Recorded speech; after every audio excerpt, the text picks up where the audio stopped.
I'm Nico. And I'm Jack. And for the past 5 years, we've been making videos about living and traveling in China. Which is a bloody long time, isn't it? Yeah, it really is. So if you're new to this channel, then welcome. And if you're old, then welcome back. So today's video is about... Actually, what is it about, Jack? Well, it might seem like I've gone down on a bit of a rabbit hole for this one, but basically, the other day, I was having a chat with a good Chinese mate of mine, and he was remarking about how surprised he was that we knew how to use Biao Bao. Biao Bao? What's that? Well, I did actually have a little look online, and there isn't a direct translation, but it'll probably be best translated as either emojis or stickers, which is something I know you're very familiar with, Nico. Oh, yes, I bloody love a good sticker. Okay, go on then. Which was your favorite? Oh, that is difficult. Well, let me have a look. I have so many stickers and I use a lot of them for different types of emotions. I like animal ones. This cat one I think is quite jokes. Oh, I love the corgi bird. Oh, it's so cute. So cute. This is so me in the mornings. Yeah, I flipping love this one. Great success. No matter what mood you're in, you can find a sticker that represents it or represents exactly how you feel, and you don't have to try and explain it to someone because you just send them that sticker.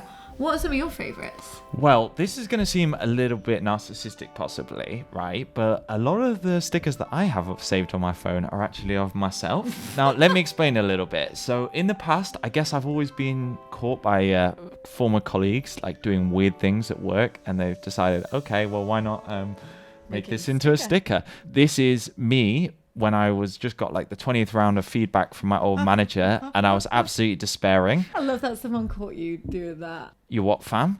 I remember where this one was from. This is a training.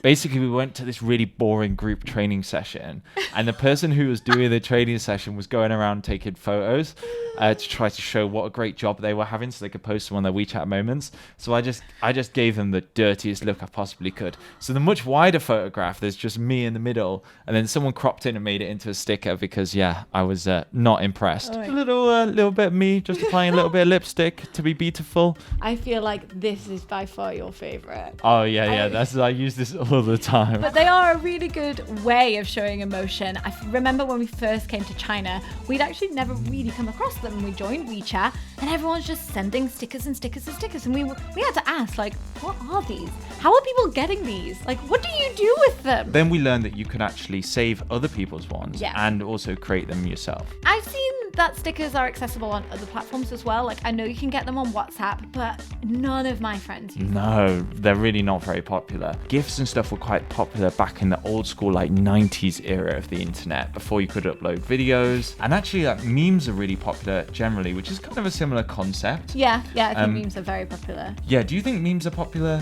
in China though? I have no idea. Let me check. Are memes popular in China? Let's see what they say.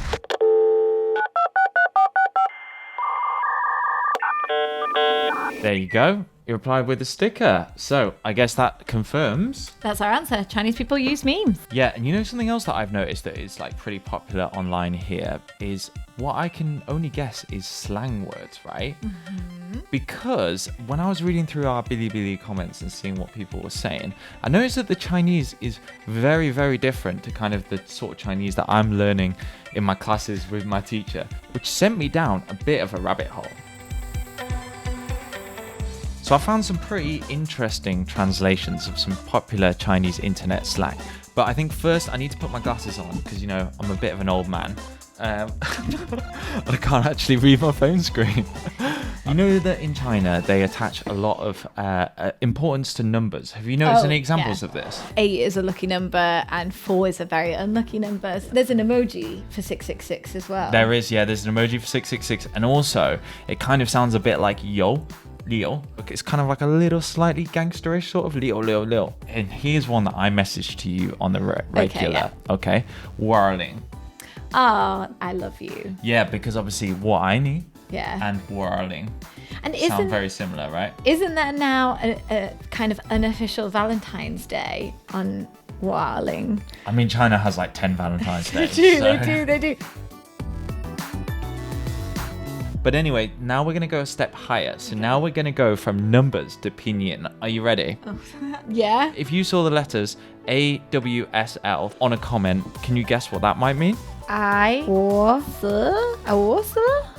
Yeah, so I've actually seen it translated like that. It can also just be like sound, like One thing's for certain, I'm never going to use any of this slang myself, because although I've been researching it, I can tell you for sure we're probably not using it right, are we? Probably not. But it's good to know. It's good to know. Yeah. I like to be down with the kids. Oh my god. So next one is NSDD. Ni sure de doi. You speak right? Yeah, you speak correctly. So it's a way of agreeing with someone. You can just write NSDD. Okay, and finally, for the highest level of difficulty, we have got a couple of just Chinese phrases. 吃土 eat soil or eat dirt. Like you suck. When I'd read it online, I thought it was that. But no, actually what it means is you're so poor that you have to eat soil. Because in English, if you were like, oh, go eat soil, yeah that would be kind of like off, right? Yeah. 凡尔赛文学. So 凡尔赛 is Versailles, as in the place in France. Yeah. And 文学 is basically literature, right? My friend has actually mentioned this before, and she's like read someone's like WeChat moment and then been like, oh, that's so 凡尔赛. They shorten it to 番学. It's so difficult being so busy and rich all the time. Yeah, that kind of vibe, yeah. Yeah, that was super interesting, but I feel like maybe we should leave it there before we get too out of our depth. Yeah, you know, I admire the Chinese language a lot, and I think it's very creative, but sometimes I prefer to admire it from a safe distance. Yeah, shortening and using numbers and stuff really reminds me of when I was a kid and I used to send text messages on my old Nokia phone. Oh my god, text messages, Nokia phones. Who can remember that, eh? That was the golden days. Text messages used to cost like 20p a text message, and you only had a certain amount of characters, so you used to cut them short and you used to use slang like great with an 8 and LOL. Laugh out loud. Got a little visitor. Have we? Do you remember Nokia phones? So guys, if you have any favorite slang words that you like to use, share them with us. Give us a crash course in slang so we can I'd be keep super up to date. interested to hear whether that's in English, Chinese, or whatever your preferred language of choice. Like, leave us a comment with your favorite slang word. Hi guys, my name's Coconut and I come to look cute in the video. And so obviously it goes without saying that across the world in the past couple of years, there's been an absolute explosion in the popularity of live streaming. Yeah. Now, obviously in the West, we do have platforms like Twitch and even YouTube itself, which are super popular, but no one does it quite like they do it here in China, do they? Yeah, it's absolutely crazy. Dare I say, a phenomenon. You will find everybody live streaming here in China, and it's not just like they're live streaming. A lot of the time, they're actually selling products. Yeah, so like the shopping element of it is so popular. When we went to visit JD's headquarters, for example, they had like whole studios just for the live streamers to use to sell products. And actually, a lot of people watch these live streams now as entertainment as well. And some of the biggest live streamers can become celebrities in their own right. But you don't have to be a celebrity to do it. It's accessible to everyone, which I think is why people love it so much. You can find farmers in the middle of nowhere selling their vegetables, and it's how people are making a living. I don't know, maybe it's just me. I'm not that keen on watching people live stream. What do you feel? No, it gives me like a bit of a 1980s shopping vibe feel. It's not for me, Clive.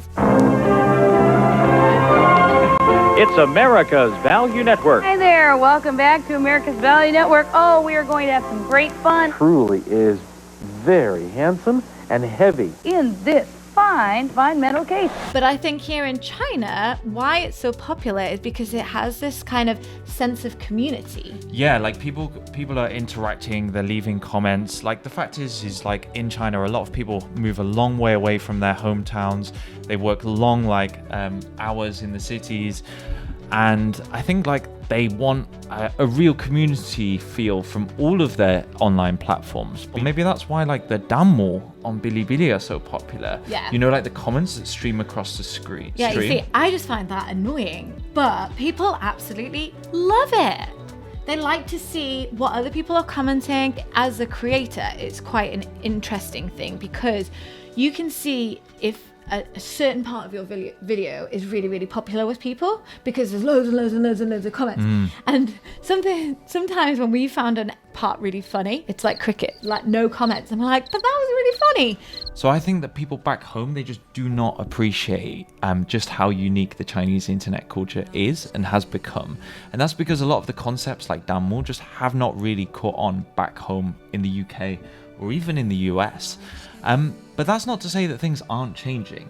You know, I think way back in like the early days of China being connected to the global internet, like Western companies were competing with each other to try to get into the Chinese market. Whereas nowadays it's kind of the other way around. Yeah, take TikTok for example. Before TikTok came along, Instagram was the place that you posted photos, YouTube was the place that you posted long form video content. But then TikTok came along, which was developed by ByteDance and completely changed the way that we consume video content on the internet. TikTok's Chinese sibling Douyin had dance crazes and trends way before it was cool in the West. Yeah, and nowadays, like American companies like YouTube and Instagram are obviously feeling kind of threatened because they are actually coming after TikTok by copying a lot of their best concepts. Right, like YouTube now has YouTube Shorts, which is short video content, like TikTok. Instagram now has Reels, which is short video content, like TikTok. All these other companies are trying to be like TikTok. It kind of annoys me a little bit because I like having different apps for different purposes. I like going on Instagram to post pictures. I like coming on YouTube for long form content. And I like going to TikTok for short form content. But now it just feels like everything's a little bit mishmashed. Now it just feels like everything is a little bit mishmash. Oh, you know what? You should plug your TikTok. Yeah, if you want to check out my TikTok, guys, then here it is. I make videos about life here in China. It's been really interesting today, like exploring the different niches that you find online and having a little bit of a dive into Chinese internet culture. But I do feel like we have kind of barely scratched the surface. Yeah, I agree. Guys, if you want us to delve a little bit deeper into social networks, Chinese and Western influences, or anything along that topic, leave us a comment below letting us know what you would like to see. Or pop a cheeky Danmo on the screen. Oh yeah. Okay, on that note, guys, as always, like, comment and subscribe. Chuangji liu liu liu. See you next time. Bye bye.